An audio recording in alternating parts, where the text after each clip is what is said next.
At the end of the tutorial, one of the labels you can create is this one where you shoot these enemies, and they will be directly added to your scoreboard up here. We start with a few general settings that the UI will be shown properly. The first setting we want to do is in the player. There we have the camera 2D. Last time we set it to the zoom 3:3, we set it back to 1:1. The next thing what we do is project settings, and we go to a window, and there we do the following settings. Viewport width 320 to 180. Then we do the advanced settings up here, and we do other things such as Windows width and Windows override. That will do that the 320 pixels in the width are not just 320 pixels on the whole screen, so that the game will not be just this size, that it will stretch it up to 4 times the size, so it will be a bit better visual on your screen. So what we're gonna do is setting this one to 4 times 320. In this case it is 1280 and 720. And stretch mode we will set to canvas item, and that are the general settings. For the first version, for the simpler version, we have to do the following things. Things to the global data, that is on ready, export variable score, which is an int, and we set it to 0 at the beginning. And we also write a method. This method is func increase underscore score, and here we need a flag in which we set to increasing amount, which is an int. This leads to void, and we set score plus equals increasing amount, and we also set score label equals x plus string score. As you can see here, score label is not existing because we didn't implement it to the scene yet, but we already write the onReady variable, so the path to the future score label we will add. We say score label equals $, dot slash world slash UI slash margin container slash score slash label. So that is what we're gonna do here. Score plus equals increasing amount. This line will increase this score what we have here, which starts with 0 at the beginning of the game, and it will we will add the increasing amount, which we will send whenever we call this method, and then we update the score label, which we will display on screen, so the player will actually see the current score. Score label dot text equals x plus string score. Okay, that's it what we have to do in global data. What we have to do now is creating a new scene. This scene has to be a panel container, such as this one. Then we add a VBox, an HBox container, and underneath this HBox container we add 2 children. This is one, the texture rect, and also a label. And this way. And this one should look like this. We need to do a few settings. We don't want this gray background. That's why we go to the panel container on the left, and on the right we will set visibility self-modulate is A. We just put it to the most left part, and then this panel container texture is not visible anymore, but the children's. So be careful to set self-modulate and not modulate. The next thing is what we're gonna do is this texture rect. We just want to display the same sprite we use for the enemies. We cannot do just this one because we will have two sprites displayed here. So what we have to do is we go to texture, click on this arrow, new atlas texture, then we will open it, and here in atlas we will put this frog enemy sprite which we have here. And what we're gonna do is we say width is 16, height is 16, this you do in region, and 0, 0 is fine, so it will just take the first sprite. If we would set this to 16, so the full width of the first sprite, it will just take the second one, but we will take the first one. Now you see it got stretched. This is because of the stretch mode, and we set it to scale. We'll just set it to keep centered, so it will be in the middle. And here we'll just put a bit of placeholder text, like 10 times, to just check if it's fine with the texture, and I think it's fine. And the panel container we'll just like this, that it will be as small as possible. So that was actually it. What we have to do here, we just rename this scene to score. We will save this scene as score, and we go to the world scene, and here we will add a new children, which will be a canvas layer, just this one. Oh, this has to be a direct child of world, and we will rename it to UI, because this will handle our whole UI in the whole game. And here we will add the child, which we just create, the score scene. So the score TSCN we'll just put on the UI, and you can see it will be displayed here.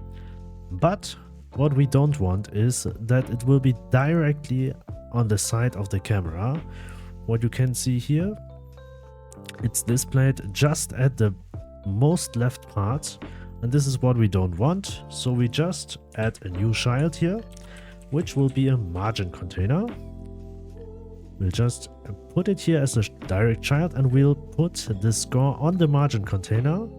And we just set a few settings. The margin container will be, click on the margin container, and then up here in the middle we will set it to full rect, so it will use the full size of the screen. And we also say that this margin container has theme overrides, constants, margin left, we say just like 10 will be a bit too much, maybe 2, 2, 2, 2. So we have a invisible border around this margin container, but now you can see the score is here, which is wrong. So we save the world scene now and go back to our score scene. What we want to do to set is that it will be on the left top corner. So we say score, go to sizing, and this third icon here, horizontal alignment left, vertical alignment top. Save, we go back to the world scene, and now it's on the left top corner, the score. And that's it for the visual score. We go back to our scripts, global data, and here we have to do a few things. Score label, and just check the path if this is right. So dot is go to the root, world, UI, margin container, this one, then score, and then underscore we have the hbox container. We forgot the hbox container, so we say score slash hbox container slash label. So we have the path to the score label. And the only thing what we need to do is copy this, and we go to the enemy script, and right here, whenever the life of this one will be 0, so before it will be deleting from the scene, we'll just add this one with global data dot increase score, and we say, for example, 1. So what we're gonna do is a func ready. We write the ready function in global data where we just say increase score. So we just call this function, but we say just 0 because we don't want to increase it by anything. And when we start the scene, we should start with a score of 0, just like this one. So when we shot our first proc, it's 1, 2, and 3. That was it for the simple version of the label, and we come now to the bit advanced label. It's a progress bar. At the end of the second UI tutorial, you will see a progress bar at the top, which will display the life left of all enemies together. For the second UI, we have to create another scene, which will be also a panel container. This panel container will has a child, which will be a margin container. And this child will has a texture progress bar. And we will do the following setting that everything will be set it alright. First of all, visibility of the panel container, as we don't want to see the gray background here. We say panel container, self modulate A to the most left. Then we go to another setting, which is layout, anchors preset, and anchors preset we set to full rect. So this save. The next one is margin container. In margin container we say container sizing. In layout container sizing we say vertical shrink to begin, so it will be at the very top. And in the texture progress bar we will set this one to, we will set the textures right here. Textures under is behind the texture progress bar, progress is the progress itself, and over is that what will be on top. I use it for just have these separators in between, like here. So we will set the progress, we will set the progress bar background in under, and in progress bar over we set just like this one. So I have here the separators. You can do it. This is not necessary. You can set it. You don't need to set it.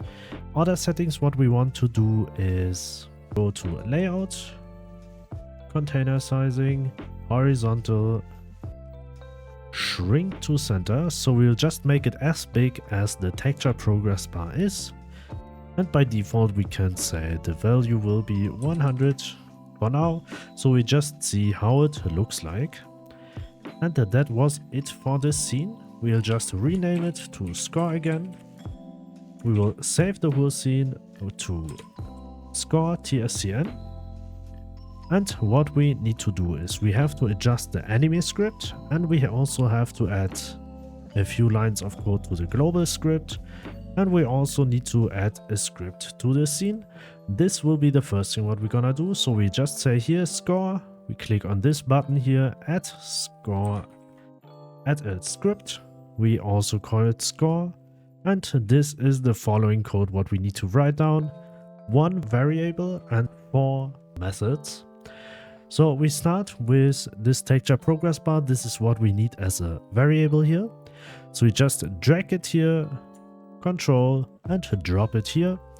And the first function we will write is the ready function, which will be called right at the beginning of whenever this scene will enter the main scene.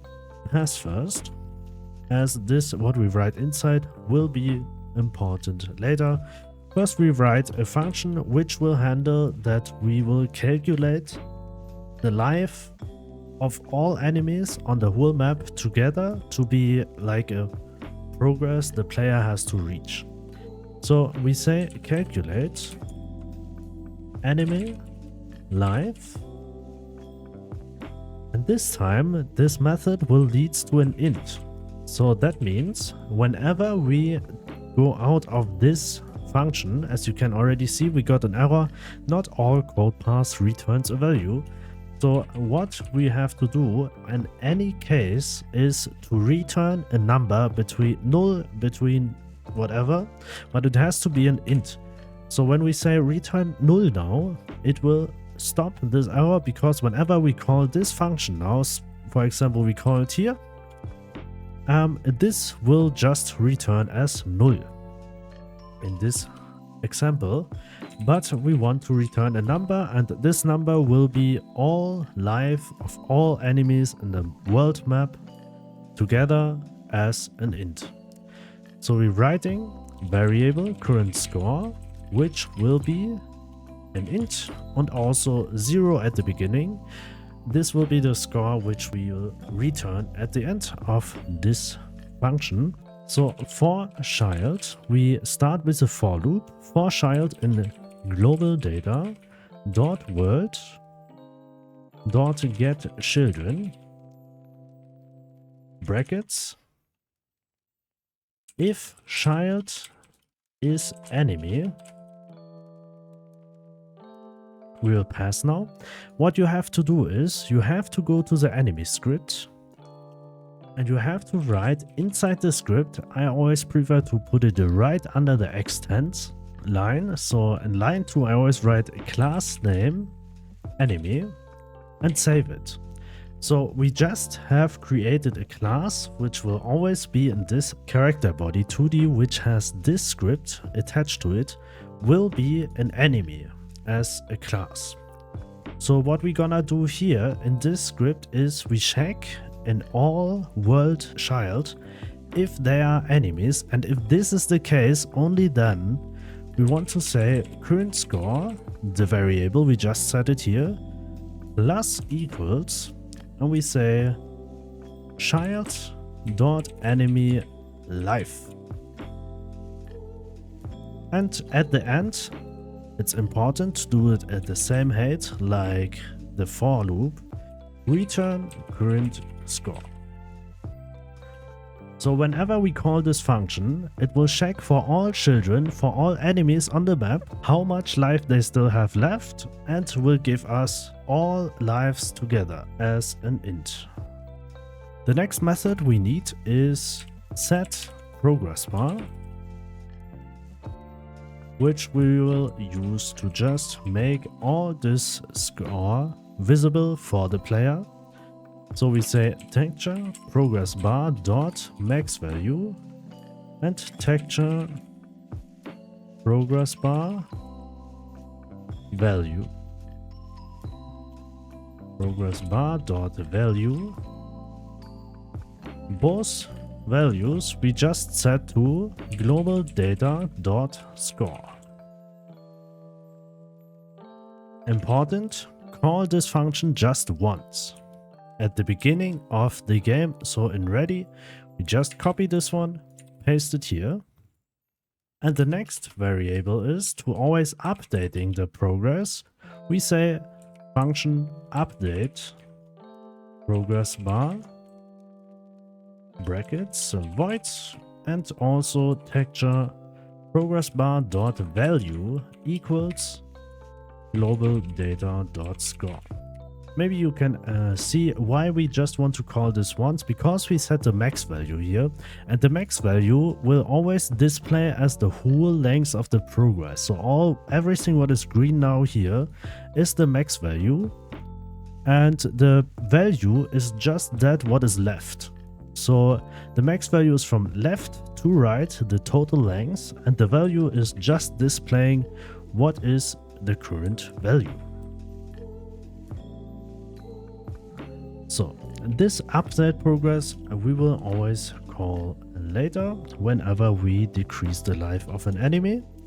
In ready we also need to say global data dot score equals calculate enemy life. So the first time when this scene will enter the scene, we will set the global data score to calculate with the enemy life. So we will calculate all the enemies together and set the score in global data. So next thing what we need to add a few variables to global data, and one of these is score. So we say export variable score as an int, and also what we need is the path to this score. So as we didn't add it to the scene yet, we go to world and we have this margin container from the scene before, and we say score here, and we just put it from here to here, and as you can see here, we have it right at the top of the scene.